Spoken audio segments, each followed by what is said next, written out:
What's up everyone, Darcblade here with another Hunter's Guide to Monster Hunter Rise Sunbreak. In this video, we'll be showing you another endgame build, but this time for the Hunting Horn.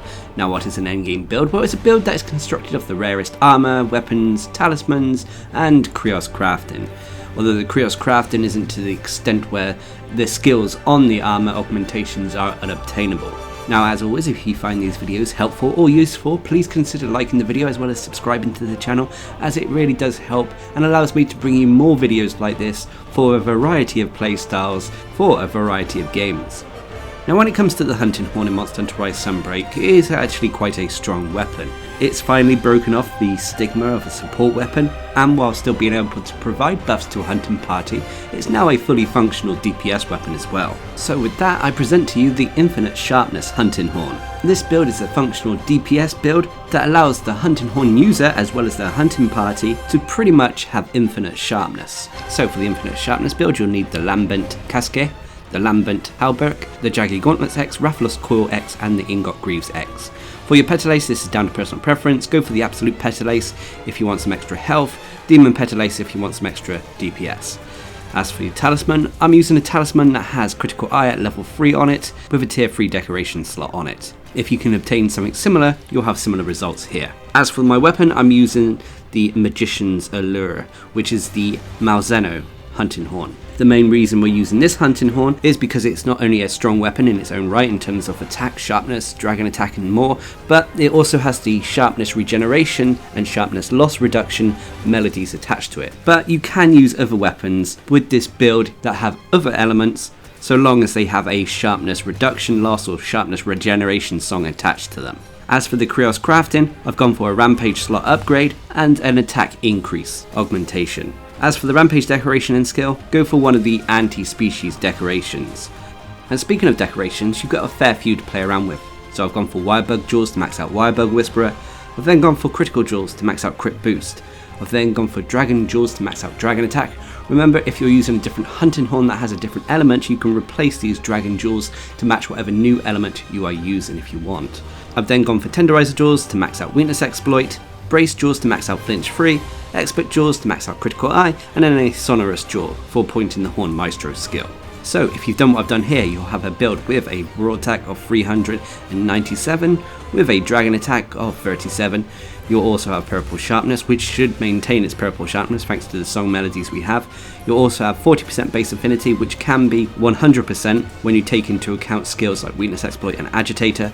And you'll also have a strong defense of 735 that is strong against fire and water, but unfortunately weak to the other elements, especially ice. As for the switch skills, these are down to personal preference to how you like to play the Hunting Horn.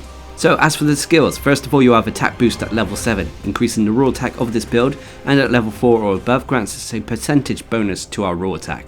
You'll then have Critical Eye at level 7, increasing the base affinity of this build. You'll then have Agitator at level 5, which is a skill that kicks in whenever a monster becomes enraged. When this occurs, you'll gain increased raw attack and bonus affinity. You'll then have Dragon Attack at level 5.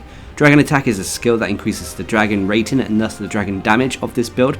Remember, if you're using a different Hunting Horn that has a different element, you'd replace Dragon Attack to match whatever new element you were using, because you would have changed the various Dragon Jaws to match the element of the new weapon you're using too.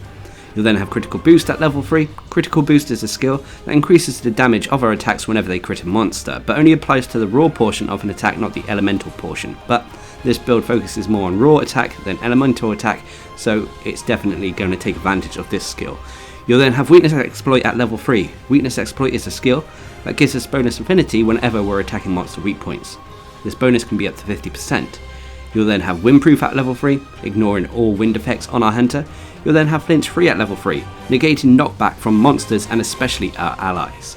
You'll then have Wirebug Whisperer at level 3, which is a skill that reduces the cooldown on our Wirebugs, as well as how long we can hold additional Wirebugs, ultimately allowing us to use our Wirebug and Silkbind attacks more often. You'll then have Handicraft at level 1, which is a byproduct of the armor we're using, but it's still slightly useful.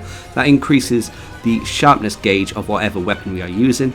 You'll then have Horn Maestro at level 1, that increases the overall performance speed and shockwave damage of your songs. You'll then have Earplugs at level 1, which is a byproduct of our Qurio crafting. It's kind of wasted on this build in all honesty, but allows us to shrug off the effect of weak monster roars. You'll then have Evade Extender at level 1, which extends the distance at which we evade and dodge. You'll then have Wall Runner at level 1, again another byproduct, but reduces stamina consumption when we're running up walls. You'll then have Sneak Attack at level 1, which is a skill that increases the damage, our raw attack damage, whenever we're attacking a monster in the back, which is definitely useful when we're playing in a group. You'll then have Spirit Bird Call at level 1, which allows Spirit Birds to come to our hunter. However, this is random Spirit Birds, and they come to you at fixed intervals. Nonetheless, it's a quality of life skill that reduces the need to go out of your way to find Spirit Birds on your own, as they'll come to you. You'll then have Grinder S at level 1, which unfortunately is a wasted skill on this build in all honesty, thanks to the songs our Hunting Horn has, but when recovering Sharpness, grants a boost to our Sharpness properties based on the number of levels recovered. And then finally you'll have Burst at level 1, formerly known as Chain Crit, which when we're continuously landing hits on a monster, it will gradually increase our raw attack and elemental attack. So those are all the main skills for this build. Some of them are optional and some of them are wasted, but you may have different results, especially when it comes to the Qurio crafting. And speaking of Qurio crafting, this is an endgame build, so it does feature this endgame activity. But the skills obtained are not to the point where everything contains weakness exploit, critical boost, so on and so forth. Most of the time I go for decoration slot upgrades, as it will allow for more customization on our builds. So for the Lambert Casque, I've got a point in the Wall Runner skill as well as a point in Evade Extender. For the Lambert Talberg, I've got a point in the Burst skill. For the Jaggy Gauntlets X, I've got a point in the Earplug skill as well as an additional tier 1 decoration slot and a tier 2 decoration slot upgrade. For the Rathalos Coil X, I've got a point in the Spirit Bird Core skill as well as another point in the Wirebug Whisperer skill as well as another tier 1 decoration slot.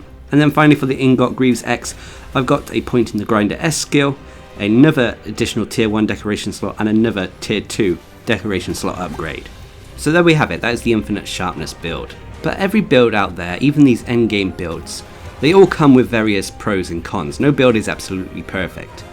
One of the biggest pros for this build is the fact that it has infinite sharpness. If you hate having to manage your sharpness gauge, this build, thanks to the songs it has available to it, means that you can pretty much ignore your sharpness gauge while on a hunt. And this also applies to your teammates as well, so long as they're using melee weapons. The next pro is that this build is still good at dealing damage to monsters. Whilst it may not be the absolute highest DPS build available to the Hunting Horn, it's nonetheless able to bring down monsters quickly, especially if you're countering them with the correct element. And the final pro is that this build can be interchangeable with the other elements, so long as you're using Hunting Horns that have similar sharpness reduction or sharpness regeneration melodies available to them.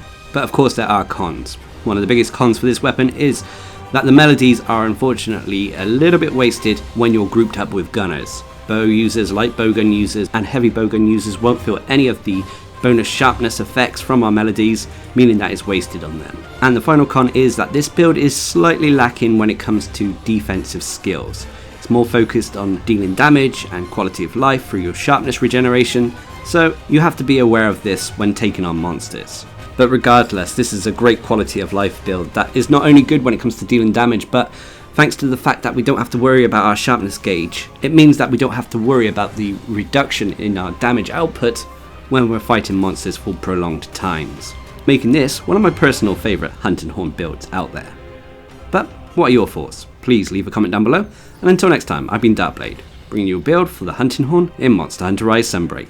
Hope you enjoyed the video, thanks for watching, subscribe and like for more.